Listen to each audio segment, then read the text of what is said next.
Good morning to everyone. आज हम लोग करेंगे क्विज नंबर 22। जैसे कि लास्ट दो क्विज में हमने क्या लिया था, डीआई, और कुछ ना कुछ क्वेश्चन आपके लिए हुए थे अर्थमेटिक के। आज मैंने जो क्वेश्चन लिए हुए हैं वो कुछ क्वेश्चन आपके जो बैंकिंग के मेंस में आते हैं ना, क्वांटिटी कंपेयर। बेसिकली होता क्या है कि क्वांटिटी कंपेयर में ये एक क्वांटिटी दो क्वांटिटी दे देते हैं, आप इनको दोनों को तीनों को क्या करना होता है, सॉल्व करना होता है। सॉल्व करके फिर देखना होता है कि कौन सी वैल्यू इन तीनों में आपस में क्या रिलेशन बन रहा है। अक्सर क्वेश्चन में होता क्या है कि एक क्वेश्चन को ये थोड़ा सा टफ दे देते हैं, बाकी दोनों क्वेश्चन को आसान दे देते हैं। अगर बैंक के मेंस के पॉइंट ऑफ व्यू से देखा जाए तो सबसे आसान तरीका होता है इसमें नंबर लाने का, क्योंकि ये 2 मार्क्स के क्वेश्चन होते हैं। क्लियर? जो भी मैं क्वेश्चन करा रहा हूँ, एक तो ऑलरेडी आपके जो है वो टेलीग्राम पे अवेलेबल है, बाकी इसका मैंने जो पीडीएफ का लिंक है वो नीचे डिस्क्रिप्शन में भी दे चुका हूँ, तो जिनको भी वहाँ से क्वेश्चन चाहिए वहाँ से ले सकते हैं। स्टार्ट करते हैं फर्स्ट क्वेश्चन से। मैंने बता दिया कि क्वेश्चन में आपका दिया क्या होगा, 1 2 3 क्वांटिटी दी होंगी। तीनों क्वांटिटी की सबसे पहले आपको वैल्यू फाइंड आउट करनी है, ठीक है। फिर उन वैल्यू को आपस में रिलेशन बताना है, ठीक है। मैं क्वेश्चन के साथ समझाता हूं। जैसे जो स्टेटमेंट मेंशन है उसको देते हैं। क्वांटिटी फर्स्ट देखते हैं। क्वांटिटी फर्स्ट जो आपका दिया हुआ है वो कह रहा है area of inner most square, यानी किसी स्क्वायर का एरिया बताना। वो क्या, इनर मोस्ट। इनर मोस्ट का मतलब क्या है कि सबसे अंदर में। यहां पे मैं सॉल्व कर रहा हूं क्वांटिटी 1 के लिए, ठीक है। A square is made by joining the midpoint of a square of area 200 square meter. The outermost square is called square 1. ठीक है। The square inside it called square 2. मतलब कह रहा है कि एक स्क्वायर के अंदर, जैसे ये पर्टिकुलर कोई स्क्वायर है, ठीक है, ये स्क्वायर 1 हो गया, ठीक है। कह रहा है इसके अंदर एक स्क्वायर बना रहे हैं, और स्क्वायर बना कैसे रहे हैं, इसके मिड पॉइंट को ज्वाइन करके, मतलब ऐसे। यानी जो ये स्क्वायर बना, ये आपका क्या बन रहा है, सेकेंड स्क्वायर बन रहा है। क्लियर? फिर कह रहा है इसके मिड पॉइंट को जब हमने ज्वाइन किया जैसे इस तरह से, तो ये जो स्क्वायर बन रहा है ये आपका बन रहा है थर्ड स्क्वायर। फिर इसके मिड पॉइंट को ज्वाइन किया, फिर जो स्क्वायर बन रहा है वो आपका क्या बन रहा है, फोर्थ स्क्वायर। फिर जो बन रहा है वो क्या बन रहा है, आपका फिफ्थ स्क्वायर। देखिए स्क्वायर के अगर हम एरिया की बात करें तो स्क्वायर का जो एरिया होता है वो क्या होता है, साइड स्क्वायर, और एक और आपने पढ़ा होगा हाफ डी स्क्वायर, जहां पे डी क्या होता है, आपका डायगोनल होता है। क्लियर? अब ध्यान से अगर देखा जाए तो जो सेकेंड स्क्वायर है जिसकी मैं बात कर रहा हूं, जैसे ये जो आपका, आप देखिए इसकी साइड तो हमें नहीं पता चल सकती, साइड भी पता चल जाएगी। आप यहां से निकाल सकते हैं इसकी साइड, ठीक है। जैसे ये इसका हाफ है, ये इसका हाफ है, तो राइट एंगल ट्रायंगल लगा के निकाल सकते हैं। बट उससे आसान तरीका मैं आपको बता रहा हूं कि अगर मैं इसको ज्वाइन करूं तो ये जो डॉटेड लाइन है वो इस सेकेंड वाले स्क्वायर के लिए क्या बन रही है, डायमीटर बन रही है। बात समझ में आ रही है? जो सेकेंड वाला स्क्वायर है, सॉरी डायमीटर नहीं, इसका क्या है, ये डायगोनल है। यहाँ पे भी हाफ डी स्क्वायर, डी मतलब क्या आपका डायगोनल है, डायमीटर तो सर्कल के केस में होता है। तो ये जो स्क्वायर मैं बता रहा हूँ सेकेंड वाला, इसका जो डायगोनल है वो बड़े वाले का क्या है, साइड है, और बड़े वाले का एरिया दिया हुआ है, यानी 1 का जो एरिया है वो साइड स्क्वायर इक्वल टू क्या दिया हुआ है, 200। तो यहां से जो s की वैल्यू आएगी वो क्या होगी, 10√2। यानी फर्स्ट का जो एरिया है वो अपने पास कितना है, 200, और इसकी साइड क्या हो जाएगी, 10√2। जब हम सेकंड में आएंगे तो सेकंड का मुझे साइड नहीं पता है, बट इसका कहीं ना कहीं मुझे क्या है, डायगोनल पता है। तो अगर मुझे सेकंड का एरिया निकालना है सेकंड स्क्वायर का, तो सेकंड स्क्वायर का मैं लिखूंगा हाफ डी स्क्वायर, तो हाफ, और डी की जगह मेरे पास क्या है, 10√2। और आपको पता है जब 10√2 का स्क्वायर करेंगे तो क्या हो जाएगा, 200, यानी वैल्यू क्या आ गई, 100। क्लियर? यानी आप देख रहे हैं कि जब हम फर्स्ट से सेकंड पे आ रहे हैं तो एरिया क्या हो जा रहा है, हाफ हो जा रहा है। ऐसे ही थर्ड पे जाएंगे तो इसका हाफ यानी क्या हो जाएगा, 50। फोर्थ पे जाएंगे तो इसका हाफ यानी इसका क्या हो जाएगा, 25। और जब हम फिफ्थ स्क्वायर पे जाएंगे तो उसका एरिया क्या हो जाएगा, 12.5 स्क्वायर यूनिट। क्लियर?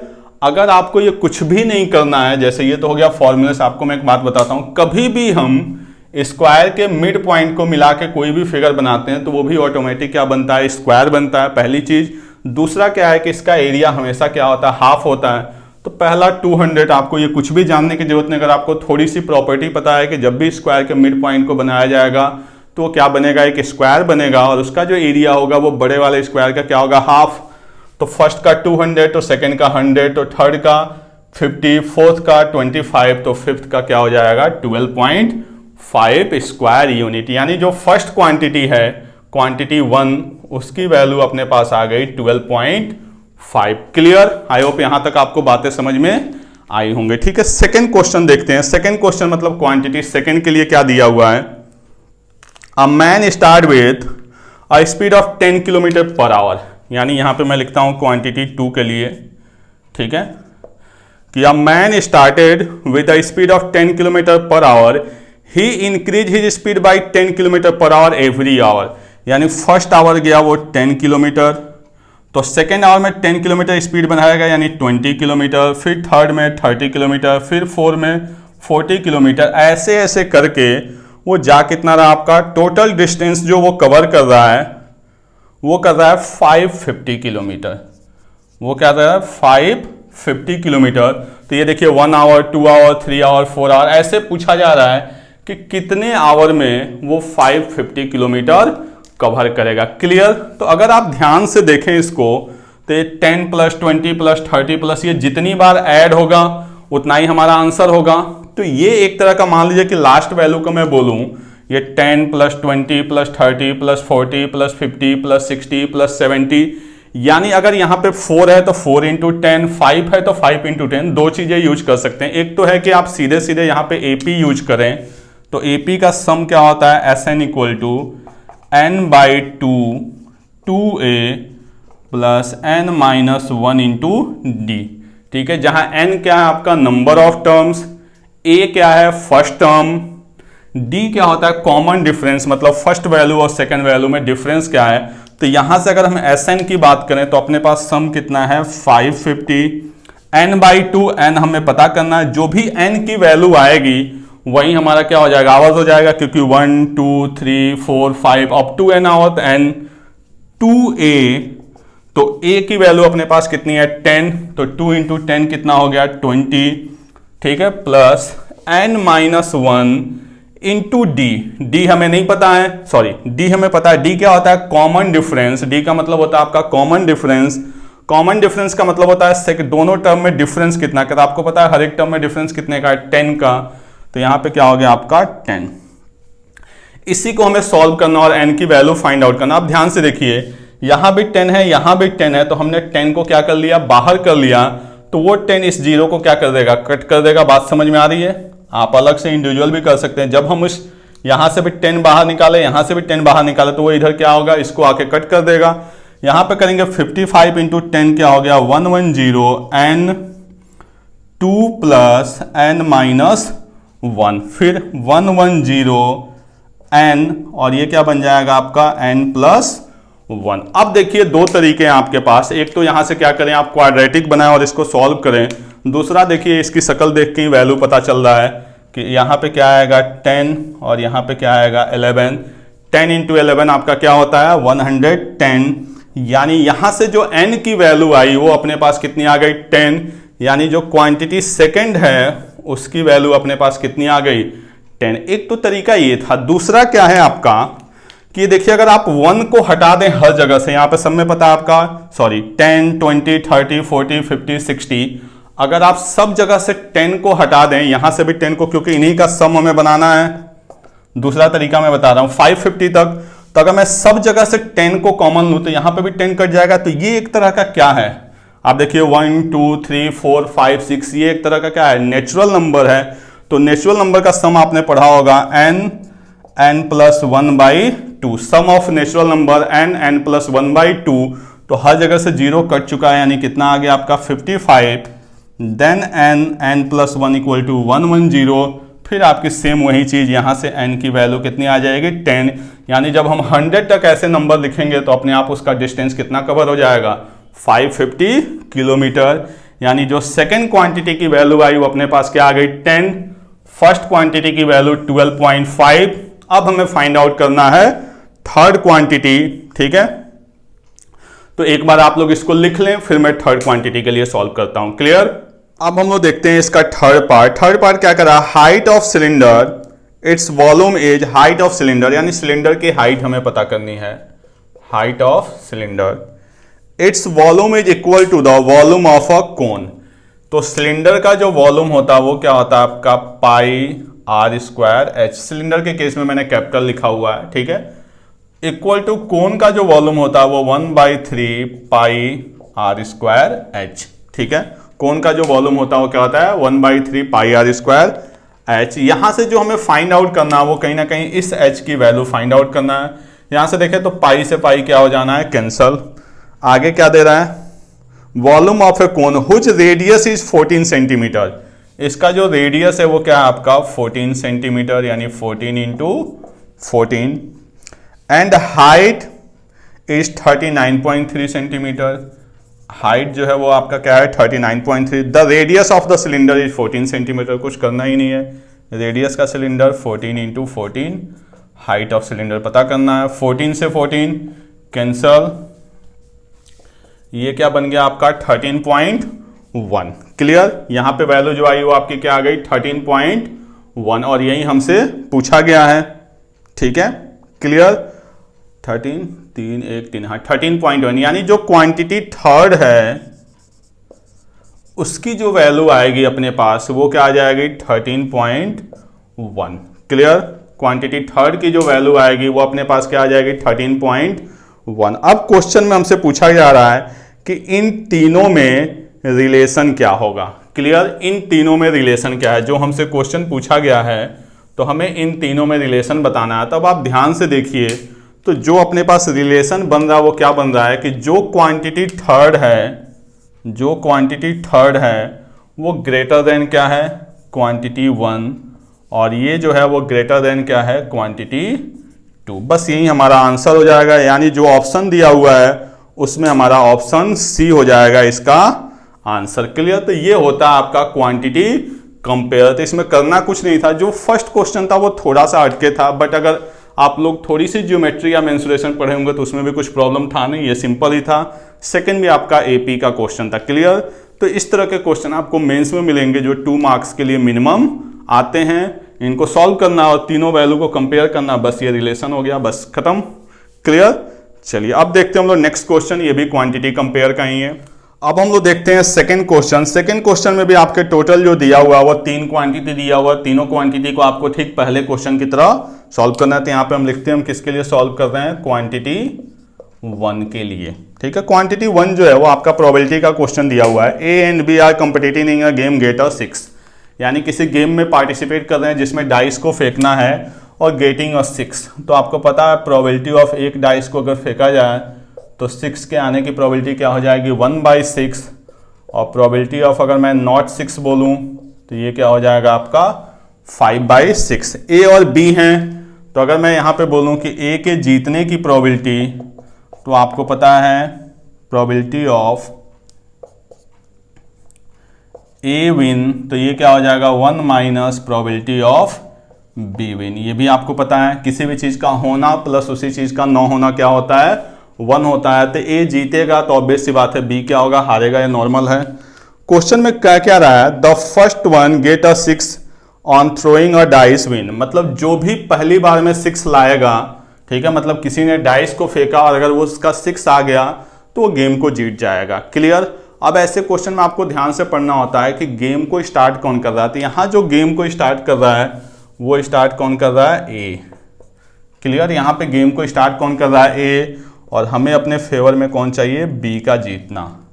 क्लियर, और गेम कब ओवर होगा जब कोई भी पर्सन जीत जाएगा। तो जब हमें बी के विन के लिए सॉल्व करना है, यानी हर हाल में ए क्या होना चाहिए हारना चाहिए, तभी बी जीतेगा, अदरवाइज ए जीतेगा तो गेम खत्म हो जाएगा, यानी हमारा क्वेश्चन ही नहीं बना। हमारा क्वेश्चन कह रहा है कि बी जीते। तो 2 तरीके हैं यहाँ पे, या तो आप डायरेक्ट बी के लिए सॉल्व करिए या ए के लिए सॉल्व करिए और उस 1 में से उस वैल्यू को क्या कर दीजिए माइनस कर दीजिए, तो किसका आ जाएगा बी का विन आ जाएगा। तो मैं ए के विन के लिए बता रहा हूं आपको प्रोबेबिलिटी ऑफ ए विन। अब देखिए ए ने डाइस को फेंका और 6 आ गया तो हो गया ए विन, ए जीत गया, गेम खत्म।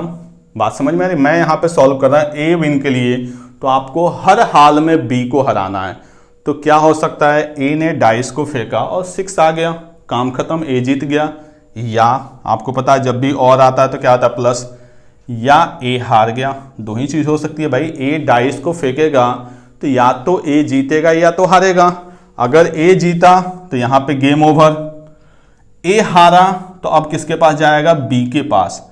लेकिन आपको पता है यहाँ पे बी को विन नहीं कराना है, क्योंकि अगर हम बी को विन कराएंगे तो probability of A find out नहीं कर सकते। इसका मतलब जब बी के पास गया तो हर हाल में बी को भी क्या करना है, हारना है।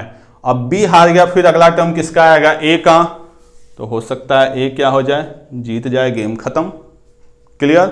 या पहले टर्म में ए हारा तो बी को हर हाल में हारना है, फिर दूसरे टर्म में इसका और हम देख रहे हैं कि ए भी हार गया। जब ए भी हार गया तो हमें हर हाल में बी को हराना ही होगा। क्लियर? बी हार गया, फिर अगला टर्म किसका आएगा, ए का, ए जीत गया। फिर अगला टर्म आया तो ए हारा, बी भी हार गया, फिर ए हारा, बी भी हार गया, फिर यहाँ पे हम ए को जिताएं। हो सकता है ए यहाँ पे हार गया हो, तो जब बी का टर्म आएगा तो हमें हर हाल में बी को हराना है, तो अगले टर्म में ए को जिताना होगा। ये अप टू इन्फिनिटी तक चलता रहेगा। क्लियर? तो इसको सॉल्व करते हैं। ए विन, ए के जीतने की प्रोबेबिलिटी क्या बनेगी आपको पता है। विन का यहाँ पे क्या है, 6 लाना है, यानी 1/6। तो यहाँ पे हो गया 1/6 प्लस ए लूज यानी 5/6, बी लूज 5/6, 1/6। अगली अगर बात करें तो 5/6 इंटू 5/6 इंटू 5/6 इंटू 5/6 इंटू 1/6, ये चलता रहेगा अप टू इन्फिनिटी तक। यानी गेम ये चलता रहेगा, कभी ओवर होने वाला नहीं है। जब भी बी ए हारेगा तो हमें हर हाल में बी को क्या करना है, हराना ही है। क्लियर? तो इन्हीं को हमें ऐड करना, और यही क्या होगा, प्रोबेबिलिटी ऑफ ए होगा। तो अब आप ध्यान से देखिए इसको, तो ये क्या है, 1/6 प्लस 25/36 इंटू 1/6। अगला टर्म 25/36 इंटू 25/36 इंटू 1/36। ये एक तरह का जीपी बन रहा है, अगर आपको थोड़ा सा पता होगा, क्योंकि हर टर्म में 25/36 से क्या होता जा रहा है, मल्टीप्लाई होता जा रहा है। यानी अगर हम जीपी में ए की बात करें तो ए यानी फर्स्ट टर्म क्या है, 1/6। आर का मतलब क्या होता है, common difference, sorry common ratio. तो कॉमन रेशियो क्या है आपका, 25/36, और इसका हमें सम निकालना है कहां तक, अप टू इन्फिनिटी। तो जो इसका सम होता है ये होता है a/1 माइनस आर। ए की वैल्यू क्या है, 1/6, 1 माइनस आर की वैल्यू क्या है, 25/36, 1/6, 11/36, यानी फाइनली क्या आ जाएगा, 6/11। इसका जो सम आया वो आया 6/11, और ये हम किसके लिए सॉल्व कर रहे थे, प्रोबेबिलिटी ऑफ ए विन। तो इसकी बात क्या है, 6/11। तो अगर ए के जीतने की प्रोबेबिलिटी 6/11 है तो आपको पता है प्रोबेबिलिटी ऑफ बी विन जो होगा वो 1 माइनस 6/11 यानी 5/11। यानी जो क्वांटिटी 1 की अपने पास वैल्यू आई वो क्या आ गई आपकी, 5/11। क्लियर? आई होप आपको बातें समझ में। आप क्वेश्चन को बी विन से भी शुरू कर सकते हैं। तो जब आप बी विन से शुरू करेंगे तो आपको पता होगा कि हर हाल में ए लूज, पहले ही ए शुरू करेगा और ए क्या हो जाएगा, हार जाएगा, फिर बी विन, यानी वहां पे जो बनेगा ए लॉस बी विन, फिर अगला ए लॉस बी लॉस, फिर ए लॉस बी विन, वहां पे भी सेम ऐसा बनता जाएगा। फिर वहां पे भी हम कॉमन रेशियो निकालेंगे और उसको सॉल्व कर लेंगे। क्लियर? तो ये आपकी क्वांटिटी 1 थी। अगर क्वांटिटी 1 थोड़ा सा टफ था तो आपको आगे जो क्वांटिटी 2 और 3 होगा वो आपका ज्यादा ही आसान होगा। तो इसको नोट करें, फिर क्वांटिटी 2 और 3 के लिए हम लोग देखते हैं। क्लियर? अब हम लोग देखते हैं क्वांटिटी 2। क्वांटिटी 2 क्या कह रहा है, when 1 is added to the numerator of a fraction. यहां पे मैं लिखता हूं क्वांटिटी 2 के लिए हम सॉल्व कर रहे हैं। When 1 is added to the numerator of a fraction, fraction हमने मान लिया x/y, 1 is added to the numerator of a fraction, the fraction becomes 150% of the previous fraction. 150% मतलब 3/2 ऑफ प्रीवियस। तो y से y क्या हो गया आपका, कैंसल। तो 2x + 2 = 3x, देन x = क्या आ गया, 2। यानी जो फर्स्ट कंडीशन दिया हुआ है उससे हमारा x क्या आ गया, 2। आगे क्या कह रहा है, if 3 is added to the denominator, यानी सेकंड कह रहा है कि if 3 is added to the denominator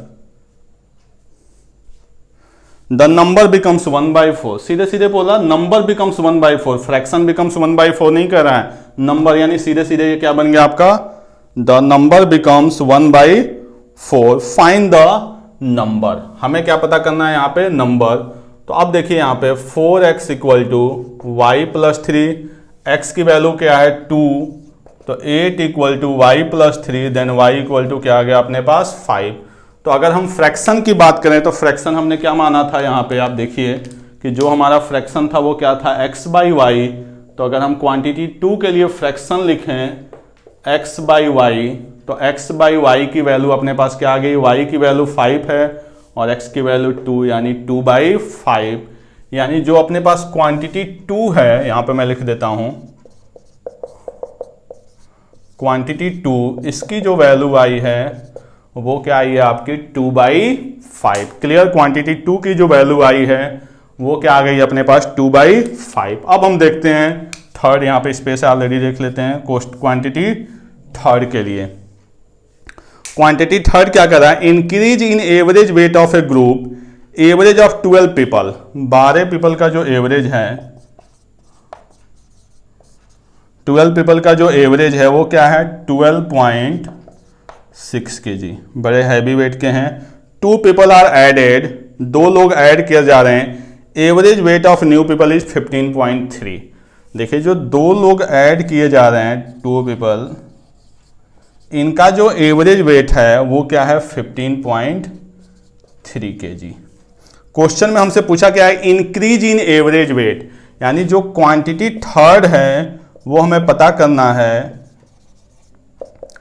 increase in, ये भी आपको क्वेश्चन में ध्यान से पढ़ना होगा कि क्वांटिटी में पूछा क्या जा रहा है, इंक्रीज इन एवरेज वेट। अब देखिए एवरेज वेट में इंक्रीज आपका बहुत आसान है, यहाँ पे सिंपली देखिए कि पहले कितने थे 12, 2 पर्सन ऐड किए जा रहे हैं, तो ये 2 पर्सन कितना एक्स्ट्रा लेके आ रहे हैं, तो आप देखिए कहीं ना कहीं ये जो एक्स्ट्रा लेके आ रहे हैं वो एक 12.6 और क्या है 15.3। तो हम इसमें से इस वैल्यू को क्या करेंगे, माइनस करेंगे कि इनके पास एक्स्ट्रा मतलब डेविएशन कितने का है, तो ये 13 यानी 2.3, यानी कहीं ना कहीं ये जो एक्स्ट्रा ला रहे हैं वो कितने का ला रहे हैं 2.7 का। ये बात आई थिंक सबको समझ में आ रही होगी कि जो ये 2 पर्सन हैं तो एक पर्सन के पास एक्स्ट्रा कितना है 1 पर्सन कितना ला रहा है 15.3, तो एक पर्सन के पास एक्स्ट्रा कितना ला रहा है 2.7, तो दोनों पर्सन मिलके एक्स्ट्रा कितना ला रहे होंगे आपका 5.4 kg ला रहे होंगे।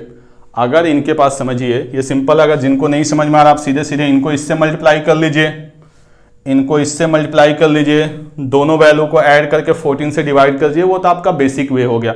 दूसरा आपको पता होगा कि जितना सम में चेंजेज होता है SUM में, उतना ही आपका चेंजेज किस में होता है, एवरेज में होता है। तो मैं वही बता रहा हूं कि यहां पे एक पर्सन के पास एक्स्ट्रा कितना है 2.7, तो 2 पर्सन के पास एक्स्ट्रा कितना होगा 5.4, यानी 5.4 ये क्या होगा टोटल वैल्यू इंक्रीज होगी और यही वैल्यू सब में डिस्ट्रीब्यूट होगी। तो सब में कितने, यानी इंक्रीज इन एवरेज की अगर हम बात करें तो 5.4/14 यही बनेगा। इसको हम सिंप्लीफाई कर लेते हैं तो ये क्या बन जाएगा 27/70। इसके आगे आपको सॉल्व होना नहीं, यानी 27 बाई क्या हो गया आपका 70। क्लियर, यानी ये 0.3 के आसपास आना है। यानी जो क्वांटिटी थर्ड आई है उसकी वैल्यू आई है 27/70। क्लियर, अब हमें तीनों वैल्यू को कंपेयर करना है, तो आप ध्यान से देखिए। तो ये जो है, ये नहीं कि पूरा सॉल्व करने लगे, अगर ये 28 होता, ठीक है, यहां पे ध्यान से देखिए, अगर ये 28 होता तो इसकी वैल्यू क्या आती 0.4 आती, यानी क्वांटिटी थर्ड जो है वो 0.4 से क्या है लेस देन है। देखिए अगर ये 28 होता तो आपको पता है 7 4 जा 28, यानी 0.4 आता, यानी 0.4 से ये क्या है कम है। 2/4 का मतलब सीधे सीधे क्या होता है आपका 0.4। और यहाँ पे देखिए तो 11 4 जा 44, उसके बाद भी कुछ ना कुछ बच रहा है, 5 बच रहा है, यानी ये जो बनेगा अगर हम इसकी बात करें तो ये 0.4 11 4 जा 44, 6 बचा, यानी 0.45 और ये आगे चलता रहेगा।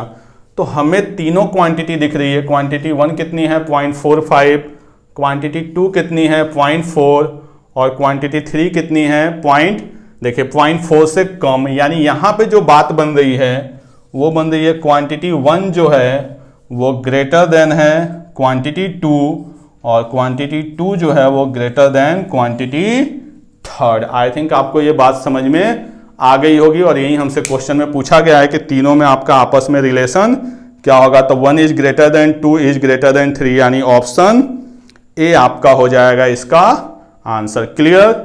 चलिए इसको नोट कर लें, फिर हम लोग देखते हैं नेक्स्ट क्वेश्चन। चलिए अब देखते हैं हम लोग क्वेश्चन नंबर 3। ठीक है, क्वेश्चन नंबर 3 जो है वो आपका क्या कह रहा है कि एक ये एजेस का क्वेश्चन है, इसमें दोनों की एज पता करनी है, उसके बाद से हमें क्या कर देना है, सॉल्व कर देना। आरी बात समझ में, यानी कुछ में कुछ नहीं है, एक ही क्वेश्चन सॉल्व करेंगे, दोनों क्वांटिटी अपने आप सॉल्व हो जानी। इसमें एक तरह का स्टेटमेंट आप लोगों ने सुना होगा कि जैसे, इस क्वेश्चन को मैं बाद में समझाता हूँ, पहले आपको बताता हूँ। जैसे होता है A said to B, A ने बी से कहा I am twice as old as you were when I was as old as you are. आरी बात समझ में, मतलब ए बी से कह रहा है कि मैं तुम्हारी एज का डबल था, कब, मैं तुम्हारी एज का डबल हूं। यहां पे मैं लिख देता हूं, A said to B I am, ठीक है, twice as old as you were when I was as old as you are. इसका मतलब ये है, A said to B I am twice as old as you were when I was as old as you are. मतलब यहाँ पे मैं आपको example से समझाऊं तब आपको समझ में आएगा। जैसे हमने ए की वैल्यू ले ली और यहाँ से बी की, यहाँ पे मैं वैल्यू अपने हिसाब से ले रहा हूँ आपको समझाने के लिए। इसकी मैंने एज ले ली 8 ईयर्स और इसकी एज मैंने ले ली 6 ईयर्स। एक चीज़ हमेशा ध्यान रखिएगा कि कोई भी दो पर्सन है ना, उनके बीच का जो डिफरेंस होता है ना, वो हमेशा हर स्टेप पे क्या होता है, आपका सेम होता है। जैसे इनमें 2 साल का गैप है, तो ये गैप हमेशा 2 साल ही रहेगा, चाहे हम 10 साल बाद बात करें या 4 साल पहले बात करें। तो कह रहा है A said to B I am twice as old as you are when I was as old as you are, यानी व्हेन आई वाज, यहां से देखिए, as old as you are, तो ये 6 साल का है। तो ये जब 6 साल का रहा होगा तो इसकी एज पता करनी है। तो देखिए ये 6 साल का रहा होगा कब, 2 साल पहले, तो इसको भी 2 साल पहले ले जाएंगे तो ये कितना हो गया आपका 4 साल, और ये इसका डबल है या नहीं है। आज बस I am twice as old as you were when I was as old as you are. Clear. ये मैंने एग्जांपल आपको समझाने के लिए। तो इस तरह के क्वेश्चन को सॉल्व करने का होता क्या है, ए इक्वल टू ट्वाइस, ठीक है, B age, twice of B age, I am twice as old as you are when I was. तो यहां पे ये गैप आएगा नहीं, ये आएगा, हम यहां पे 2 साल पीछे जा रहे हैं, तो इसमें से भी ये 2 माइनस हो रहा है या नहीं हो रहा है, यहां पे ध्यान से समझिए। तो जो ये 2 माइनस हो रहा है वो बेसिकली आता कहां से है, ए माइनस बी से। इस तरह के क्वेश्चन को सॉल्व करने का आप लोग ऑलरेडी क्लासेस में पढ़े होंगे कि इस तरह के क्वेश्चन को सॉल्व करने का यही तरीका होता है। A said to B I am twice as old as you are when I was, यानी ए माइनस बी, ये गैप पता करना है। तो ये गैप आपका यहीं से पता चलेगा, और ये गैप हमेशा क्या होता है, सेम होता है। क्लियर। अगर आपको ये क्वेश्चन समझ में आ गया होगा तो आपका जो क्वेश्चन है वो इसी से थोड़ा सा एक्स्ट्रा है। आरी बात में कुछ क्वेश्चन है नहीं है, आपका सारा चीज सेम, बस स्टेटमेंट में एक लाइन एक्स्ट्रा यहां पे कर दिया गया है। क्लियर। वो क्या कह रहा है, देखिए कि पॉल सेड टू पमेला, यानी यहां पे मैं बोलूं पॉल, ठीक है, पॉल सेड टू पमेला, या मैं यहां पे वैल्यू मान लेते हैं, वो ज्यादा आसान रहेगा कि पॉल की वैल्यू हमने मान ली x और पमेला की वैल्यू हमने मान ली y। ठीक है। आगे क्वेश्चन क्या कह रहा है कि पॉल सेड टू पमेला, यानी x सेड टू y, कह रहा I am 3 times as old as you are. देखिए ये भी सेम स्टेटमेंट चल रहा है, आई एम ट्वाइस, ये कह रहा है I am 3 times as old as you were, ठीक है, व्हेन आई वाज हाफ, यहां पे क्या था, एज ओल्ड एज, ये कह रहा व्हेन आई वाज हाफ, देखिए अभी बता रहा हूं मैं, when I was half of what your age will be 3 years from now. तो 3 years फ्रॉम नाउ यानी 3 साल बाद की बात कर रहा है, तो 3 साल बाद यानी y प्लस क्या हो जाएगा 3, और इसका हाफ यहां पे बात कर रहा है। यहां पे सिंपल जो मैंने बोला था वो b की बात किया था, और यहां पे ये क्या कह रहा है, बी की जगह I am half 3 years from now, तो हमने ये कर दिया हाफ 3 years फ्रॉम नाउ। और यहां पे आपको पता है क्या आना है, एक्स माइनस, ठीक है, और इस वैल्यू में से ये वैल्यू क्या होगी आपकी माइनस। क्लियर, बस यही आपका स्टेटमेंट था जिसको मैंने इसके थ्रू समझाया। आप अगर ये समझेंगे तो ये ऑटोमेटिक आपको समझ में आ जाएगा। देखिए I am twice as old as you are when I was, तो ये डिफरेंस, तो यहां भी डिफरेंस है, बट ये है कि यहां पे सीधे सीधे पमेला ना हो कि पमेला की एज को 3 साल आगे ले जाना और उसका क्या करना आपको हाफ करना है। तो एक आपका ये स्टेटमेंट बना। आगे आपका दूसरा क्या कह रहा है कि sum of the ages of Pamela and Paul is to 50 years, यानी दोनों का सम, यानी x प्लस वाई की जो वैल्यू है वो क्या आपका 50 ईयर्स। तो दो इक्वेशन है, दोनों वैल्यू आपकी सॉल्व हो जानी है। करते हैं, यहां से जो होगी आप इसको सॉल्व करेंगे इस इक्वेशन को, तो ये बनेगा आपका x इक्वल टू 3, ये देखिए y माइनस ये बनेगा आपका, अभी ब्रैकेट में ही रखते हैं हम लोग इसको, 2x minus Y minus 3 over 2, ठीक है, ये ब्रैकेट क्लोज।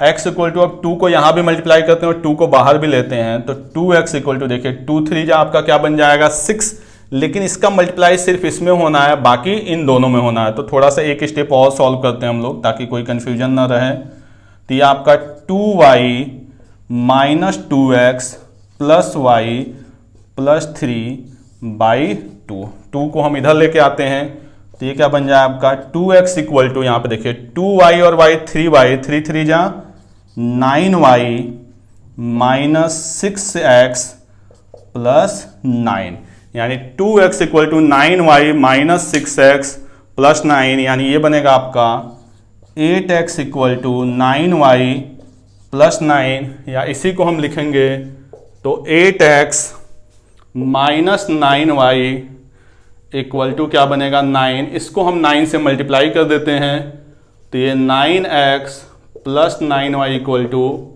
450, दोनों को हमने क्या कर दिया ऐड कर दिया, तो यहाँ पे बन जाएगा आपका 17x equal to 459, 17x equal to 459। Then x की जो वैल्यू बनेगी वो आपके 17 दूनी 34, 17 17 119, यानी x की वैल्यू 27, तो y की वैल्यू अपने पास क्या बन गई 23।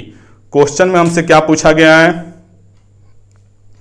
क्वेश्चन जो आपका है द एज ऑफ पमेला, तो पमेला की एज अपने पास क्या है, जो क्वांटिटी 1 है, यहाँ पे देखिए जो क्वांटिटी 1 है वो आपका क्या है 23, क्वांटिटी 1 यानी एज ऑफ पमेला, और जो आपका क्वांटिटी 2 है वो क्या है एज ऑफ पॉल, यानी ये क्वांटिटी आपका क्या है 2 है, तो quantity 1 is less than quantity 2। आपको बस इस क्वेश्चन को समझना था, और ऐसा क्वेश्चन आप लोग अपने क्लास में ऑलरेडी किए होंगे। क्लियर, तो ये आपका क्वेश्चन नंबर 3 था, नोट कर लें इसको। फिर हम लोग नेक्स्ट क्वेश्चन देखते हैं।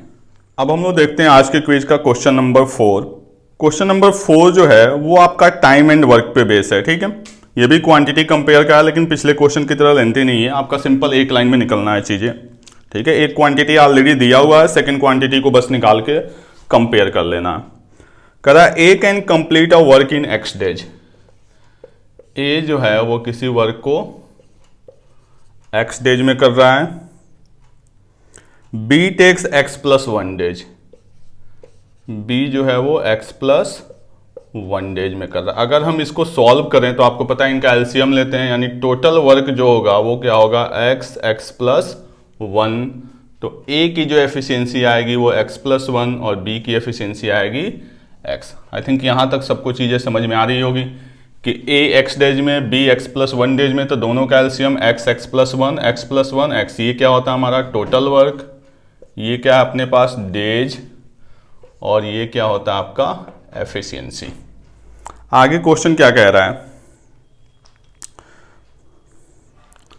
To complete the same, C who is 40% less efficient than B, C जो है वो बी से क्या है 40% लेस एफिशिएंट, यानी हम कह सकते हैं सी बाई बी की अगर हम एफिशिएंसी की बात करें तो 40% लेस, यानी ये 5 होगा, तो ये आपका क्या होगा 3 होगा। क्लियर, सी जो है वो बी से क्या है 40% लेस एफिशिएंट, यानी सी की एफिशिएंसी 3 होगी तो बी की एफिशिएंसी 5 होगी। आगे क्या कह रहा है, can complete the same work with the help of A in 3 whole 1/3 days, यानी ए और सी जो हैं वो वर्क को 3 होल 1/3 यानी 10/3 डेज में क्या कर रहे हैं, कंप्लीट कर रहे हैं। तो ए की एफिशिएंसी ए ले ली, सी की एफिशिएंसी सी ले ली, तो 10/3 डेज में वर्क कंप्लीट कर रहे हैं और वर्क अपने पास कितना है x प्लस 1। क्लियर, यहां तक सबको बात समझ में आ रही। कर रहा है कि सी जो है जो बी से 40% लेस एफिशिएंट है वो ए की हेल्प से 10/3 डेज में वर्क कंप्लीट कर रहा है। तो ए की एफिशिएंसी हमने ए मानी, सी की एफिशिएंसी सी मानी, तो ए प्लस सी 10/3 डेज में वर्क अपना क्या कर लिए, कंप्लीट कर लिए। यहां से सी की अगर हम वैल्यू फाइंड आउट करें तो सी जो होगा वो क्या होगा 3b/5। सी की जो वैल्यू होगी वो क्या होगी 3b/5, तो हम यहां पे पुट कर देते हैं। तो a प्लस सी की जगह 3b/5 10/3 equal to x plus 1। अब अगर हम यहां पे एलसीएम लें तो ये क्या बनेगा 5a plus 3b/5 10/3 equal to x plus 1। ये 5 से ये क्या हो जाएगा आपका कैंसल। ठीक है, अब यहां पे देखिए 5a 3b, हमें a की भी एफिशिएंसी पता है और b की भी एफिशिएंसी पता है, वो वैल्यू हम यहां पे पुट करते हैं और इसको सॉल्व करते हैं। तो फिर आगे करते हैं, तो ये 3 से इधर मल्टीप्लाई, 2 से इधर मल्टीप्लाई, यानी 10a plus 6b equal to 3x² plus 3x। 10a की वैल्यू अपने पास क्या है x प्लस 1, यानी 10x प्लस 10, b की value x plus 6x equal to 3x² plus 3x। 3x² ये आपका 16x इधर आएगा, यानी क्या बन जाएगा 13x माइनस 10 इक्वल टू 0। ठीक है, 3x² 30, यानी यहाँ पे भी आपका बन गया 30 का मतलब 3x² minus 15x plus 2x minus 10 equal to 0। यहाँ से सॉल्व करेंगे तो x की वैल्यू अपने पास क्या आ जाएगी 5। क्वेश्चन में जो दो क्वांटिटी दिया हुआ है, पहला क्वांटिटी जो है, ठीक है, क्वांटिटी 1 जो है वो है 2x का मतलब अपने पास क्या आ गया 10, और जो क्वांटिटी 2 है वो अपने पास क्या दिया हुआ है 12। तो अब देखिए यहाँ पर सीधे सीधे पता चल रहा है कि जो क्वांटिटी 1 है वो क्या है लेस देन क्वांटिटी 2, यानी quantity 1 is less than quantity 2। यही हमारा क्या हो जाएगा, इसका आंसर हो जाएगा। लिख ले, फिर नेक्स्ट क्वेश्चन देखते हैं। अब देखते हैं हम लोग क्वेश्चन नंबर 5। क्वेश्चन नंबर 5 बहुत ही आसान है, बस आपको थोड़ा सा इसमें समझना है। करा 2 man P and Q, 2 man है, एक आपका है P और एक आपका Q, start swimming towards each other, यानी एक दूसरे की तरफ स्विमिंग कर रहे हैं। ठीक है, ये P हो गया आपका, Q start swimming towards each other from the deep and and shallow end, यानी ये क्या है आपका इधर का जो एंड है वो क्या आपका डीप है, तो इधर का क्या है आपका शैलो है। ठीक है, from the deep end to shallow end, यानी ये इधर से इधर जा रहा है और ये इधर से इधर जा रहा है।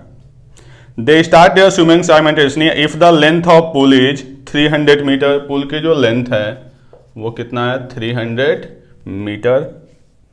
The ratio of their speed is 1:2, यानी जो रेशियो ऑफ स्पीड है, यानी इसकी स्पीड 1 है तो इसकी स्पीड क्या है 2 है।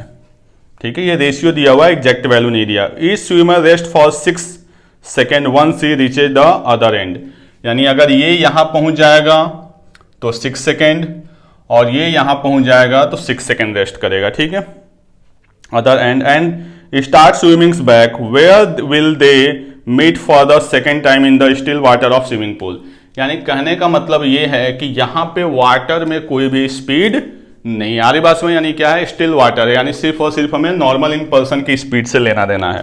और हमसे पूछा जा रहा है कि सेकेंड टाइम कब मिलेंगे। आरी बात में फर्स्ट टाइम अगर पूछा रहता ना ये क्वेश्चन कि ये फर्स्ट टाइम कब मिलेंगे, तब थोड़ा सा बताना हमारे लिए क्या होता मुश्किल होता, क्योंकि इनकी स्पीड हमें नहीं पता है। आरी बात में इनकी स्पीड हमें नहीं पता है तो थोड़ा सा बताना मुश्किल होता कि ये कब मिलेंगे। क्वेश्चन कब पूछा जा रहा है कि सेकंड टाइम कब मिलेंगे। अब ध्यान से देखिए, अगर क्वेश्चन में उनका स्टॉपेज न दिया रहता, जैसे दिया हो ना कि एक बार पहुंचने के बाद वो 6 सेकंड के लिए स्टॉप कर रहे हैं। अब थोड़ा सा इसको प्रैक्टिकली समझते हैं कि अगर इसकी स्पीड 1 है और इसकी स्पीड 2 है, तो जितनी देर में ये एक राउंड लगाएगा उतनी देर में ये कितना राउंड लगाएगा, 2 राउंड लगाएगा। बात समझ में आ रही है? अगर आप क्वेश्चन को ध्यान से पढ़े, मान लीजिए 6 सेकंड का स्टॉपेज नहीं दिया है, तो इनकी स्पीड का रेशियो जो है वो क्या है, 1:2 है। तो जितनी देर में ये एक राउंड लगाएगा उतनी देर में कितना लगाएगा, 2 राउंड। यानी अगर हम बात करें कि ये यहां से यहां पहुंचा 6 सेकंड नहीं, यहां से यहां पहुंचा और 6 सेकंड के लिए आपको रेस्ट कर रहा है।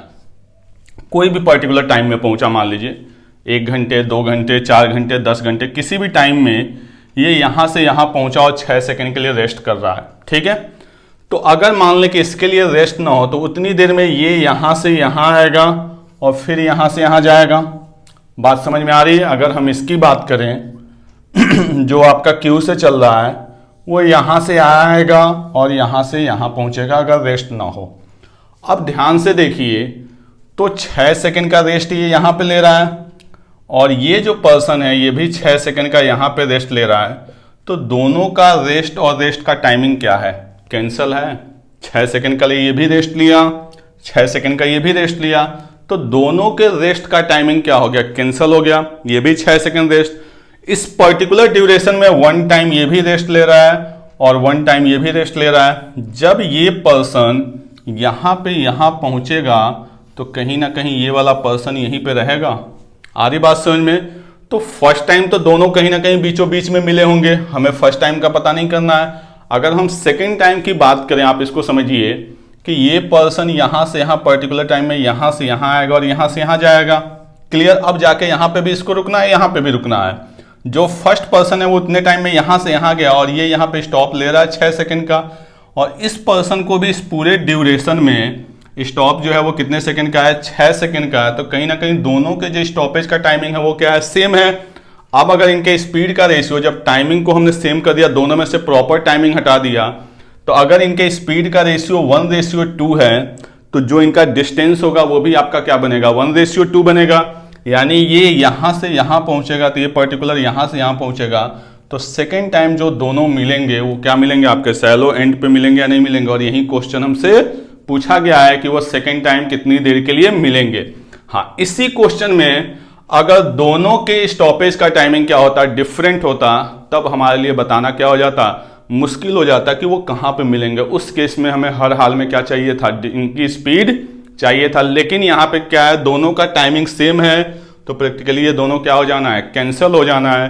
तो कहीं ना कहीं इस पॉइंट पे सेकेंड टाइम मिलेंगे। क्लियर? तो ये क्वेश्चन था जिसमें बस ये छोटी सी बात हमें समझनी थी। नोट कर लें इसको, वैसे तो नोट करने लायक कुछ है नहीं, सिर्फ समझना ही था। ठीक है, अब देखते हैं हम लोग आज की क्विज का लास्ट क्वेश्चन। ठीक है, ये भी क्वेश्चन पिछले क्वेश्चन की तरह, बस ये है कि इसमें स्पीड दिया हुआ है। कह रहा है 2 city A and B are 600 kilometre apart. 2 city हैं ए और बी, कितने डिस्टेंस में एक दूसरे से, ये 600 किलोमीटर। ठीक है, apart from A to B is downstream, यानी इधर से इधर जो है आपका वो क्या है, स्पीड डाउन है, तो ऑटोमेटिक इधर से इधर क्या हो जाएगा आपका, स्पीड अप। ठीक है, which flow at a speed of 10 kilometre per hour, यानी जो करंट की स्पीड है वो क्या है, 10 kilometre per hour. 2 boats P and Q run to and fro between 2 cities, speed of boat P which start from city A, यानी इधर से पी जाता है और इधर से क्यू जाता है। ठीक है, जो इनकी स्पीड है वो क्या है, 50 किलोमीटर पर आवर। इसकी जो स्पीड है वो 50 किलोमीटर पर आवर और जो इसकी स्पीड है वो क्या है, 30 किलोमीटर पर आवर। ये बोट की स्पीड है। ठीक है, after how much time will 2 boat meets for the second time. यहां पे भी क्वेश्चन जो पूछा गया है वो मीटिंग का पूछा गया है सेकेंड टाइम। अब होता क्या है, देखिए बहुत सारे लोगों ने इसको सॉल्व भी कर लिया होगा। हम जनरली क्या करते हैं ना, क्वेश्चन को सॉल्व करते समय पता करने लगते हैं कि फर्स्ट टाइम कब मिले। जब क्वेश्चन हमें सेकंड टाइम के लिए पूछा जा रहा है ना, तो हमें फर्स्ट टाइम से कोई लेना देना ही नहीं है कि वो कब मिले। फर्स्ट टाइम भी आप निकाल सकते हो, कहीं ना कहीं बीचों बीच में मिलेंगे, लेकिन हमें पता है कि जब दोनों एक दूसरे के अपोजिट जा रहे हैं तो फर्स्ट टाइम तो कहीं ना कहीं इनको मिलना है, तो हम डायरेक्ट सेकेंड टाइम के लिए अप्रोच करते हैं। तो जो यहाँ से बोट चल रहा है उसकी स्पीड क्या बनेगी 60 किलोमीटर पर आवर, और जो यहाँ से बोट चल रहा है उसकी स्पीड क्या बनेगी 20 किलोमीटर पर आवर। क्लियर। हमें सेकेंड टाइम मिलने के लिए देखिए फर्स्ट टाइम तो 60 + 20 करेंगे और 600 से डिवाइड करेंगे, आपको पता चल जाएगा कहीं ना कहीं बीचों बीच में मिलेंगे। बट हमें फर्स्ट टाइम के लिए सॉल्व नहीं करना, सेकेंड टाइम के लिए। तो इसकी स्पीड ज़्यादा है, तो हम ये देख रहे हैं कि ये जो यहाँ से यहाँ कितने आवर में पहुँच जाएगा। यानी अगर हम बात करें P की, जो बोट P है वो आपका 60 किलोमीटर पर आवर स्पीड है और 600 का डिस्टेंस है, यानी ये 10 आवर्स में AB को कवर कर लेगा। 60 की स्पीड और 600 यानी 10 आवर्स में AB को कवर कर लेगा। बात समझ में आ रही है? क्लियर है ये पॉइंट कि इसकी स्पीड 60 किलोमीटर, डिस्टेंस कितना है 6 आवर, यानी बोट P जो है वो 10 आवर्स में A से B के बीच में चला जाएगा। उस पर्टिकुलर टाइम में 10 आवर में Q जो होगा वो यहाँ से 200 किलोमीटर की दूरी पे होगा। यानी मैं बताता हूँ यहाँ पे फिर से डायग्राम बना के कि ये हमारा A, ये B। आफ्टर 10 आवर जो कंडीशन है वो P यहाँ पे है और 10 आवर में इसकी स्पीड कितनी है 20 किलोमीटर पर आवर, यानी ये यहाँ से 200 किलोमीटर की दूरी पे है। कौन? Q का डायरेक्शन ऐसे और इसकी स्पीड क्या है 20 किलोमीटर पर आवर। क्लियर। अब हम बात करें P की, तो P को यहाँ से रिटर्न आना है। P को जब रिटर्न आना है तो P की स्पीड कितनी थी 50 और करंट की स्पीड कितनी है 10। तो जब ये रिटर्न आएगा तो इसकी स्पीड क्या हो जाएगी 40 किलोमीटर पर आवर। इस बात का आपको ध्यान देना है कि जब ये इधर से इधर जा रहा था तब तो इसकी स्पीड क्या थी 60 किलोमीटर पर आवर, लेकिन जब यहाँ पे पहुँच के ये रिटर्न आएगा तब इसकी स्पीड क्या बन गई 40 किलोमीटर पर आवर। दोनों की स्पीड दी हुई है, दोनों का डायरेक्शन दिया हुआ, दोनों के बीच में डिस्टेंस दिया हुआ, तो टाइम निकल सकता है।